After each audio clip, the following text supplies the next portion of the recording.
AP రాజకీయాలు ఎక్కువగా అగ్రకులాలు చెప్పినట్లే నడుస్తాయి. ముఖ్యంగా కమ్మ, రెడ్డి వర్గాలు రాజకీయాల్లో ఆధిపత్యం చెలాయిస్తూ ఉంటాయి. ఎందుకంటే ఈ రెండు వర్గాల నాయకులే ప్రస్తుతం ఏపీలో అధికారంలో ఉన్న వైసీపీ, ప్రతిపక్షంలో ఉన్న టీడీపీని నడిపిస్తున్నారు. అయితే ఈ రెండు వర్గాలే కాకుండా ఏపీలో ఎక్కువగా ఆర్థికంగా బలంగా ఉన్న రాజులు సైతం ఏపీ రాజకీయాల్లో కీలక పాత్ర పోషిస్తుంటారు. అయితే మరి రాయలసీమలో క్షత్రియులు ఎవరి పక్షాన ఉంటారు, ఏ పార్టీకి వారు మద్దతు ఇస్తారు అనేది ఇప్పుడు చర్చనీయాంశంగా మారింది.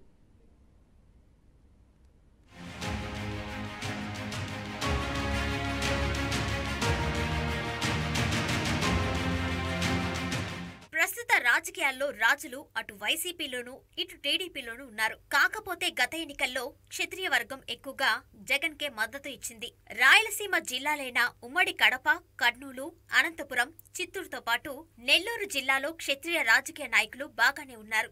ఈ ప్రాంతం రాజుల రాజకీయపరమైన అంశాలు పరిశీలిస్తే గతంలో ప్రతి సార్వత్రిక ఎన్నికల్లో ఒకరు లేక ఇద్దరు క్షత్రియ నాయకులు శాసనసభ ఎన్నికల్లో పోటీ పడుతూ వచ్చారు. గతంలో నగర నియోజకవర్గంలో ఈవి గోపాలరాజు, దొరస్వామి రాజు, గోపాల్ రాజులు ఎమ్మెల్యేలుగా గెలిచారు. వీళ్ల తర్వాత పొంగనూరు నియోజకవర్గంలో వెంకట్రామరాజు పోటీ చేశారు.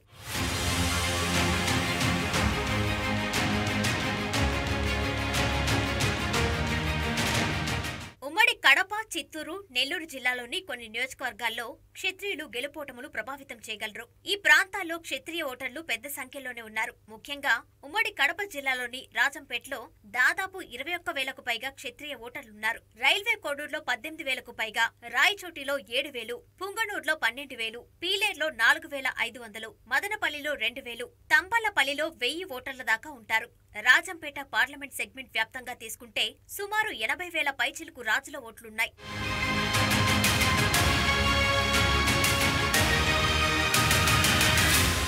మరికొన్ని రోజుల్లో జరగబోయే ఎన్నికల్లో పోటీ చేసేందుకు రాజంపేటపై రాజులు గురిపెట్టారు. నియోజకవర్గంలో రాజంపేట మండలం మరియు పట్నంతో పాటు సుండుపల్లి, వీరపల్లి, సిద్ధవటం, ఒంటిమిట్ట, నందలూరు మండలాలున్నాయి. మొత్తం 96 గ్రామ పంచాయతీలుండగా 35 గ్రామ పంచాయతీల్లో క్షత్రియ రాజుల ఓటర్లున్నారు.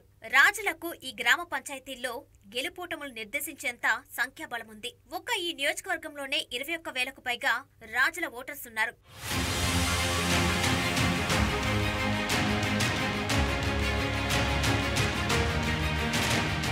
ఇంత సంఖ్యాబలం బలగమున్నా కూడా రాజకీయ పార్టీలు వారిని గుర్తించడం లేదు.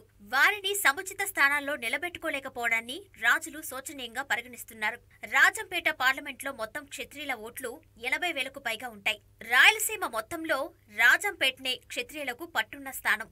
ఈ నియోజకవర్గంలో రాజులకు ఏ పార్టీ టికెట్ ఇచ్చినా గెలుపు ఖాయమని వారు అభిప్రాయపడుతున్నారు.